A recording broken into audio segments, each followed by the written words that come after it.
महाराष्ट्र सरकार में deputy CM की शपथ रविवार को अजीत पवार ने ले ली थी, जिसके बाद बुधवार को अजीत पवार गुट और चाचा शरद पवार गुट ने अपना अपना शक्ति प्रदर्शन किया, जिसके बाद जीत अजीत पवार खेमे की मानी जा रही है। शक्ति प्रदर्शन के दौरान अजीत पवार ने चाचा शरद पवार पर हमला बोला और उनकी उम्र पर सवाल उठाते हुए कहा कि बीजेपी में नेता 75 साल की उम्र में रिटायर हो जाते हैं, आपकी उम्र 80 के पार हो गई है, आप रिटायर क्यों नहीं हो जाते। अजीत पवार ने आगे कहा कि 2004 में कांग्रेस से ज्यादा विधायक होने के बावजूद एनसीपी के सीएम पद का मौका खो दिया था और अजीत पवार ने कहा कि मैं चुप बैठा तो लोग समझेंगे मुझ में ही खोट है।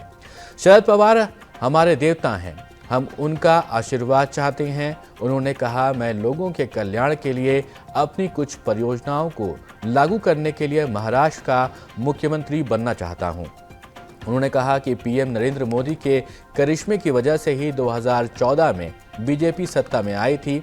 अजीत पवार ने कहा कि 2017 में भी हमारी वर्षा बंगले पर मीटिंग हुई थी। पार्टी के वरिष्ठ नेताओं छगन भुजबल, जयंत पटेल के आदेश पर मैं और कई अन्य लोग वहां गए थे।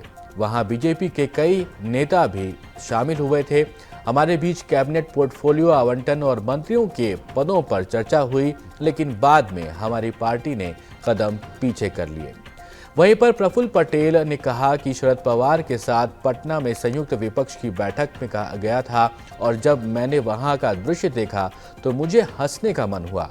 वहां पर 17 विपक्षी दल थे, उनमें से 7 के पास केवल एक लोकसभा में सांसद है और एक पार्टी है जिसके पास एक भी सांसद नहीं है। उनका दावा है कि बदलाव लाएंगे। हमने एनडीए में शामिल होने का जो फैसला लिया है वो देश और हमारी पार्टी के लिए है, व्यक्तिगत लाभ के लिए नहीं है। वहीं अब एनसीपी का मामला निर्वाचन आयोग तक भी पहुंच चुका है। अजीत पवार ने पार्टी और उसके चुनाव चिन्ह को लेकर याचिका दायर की है।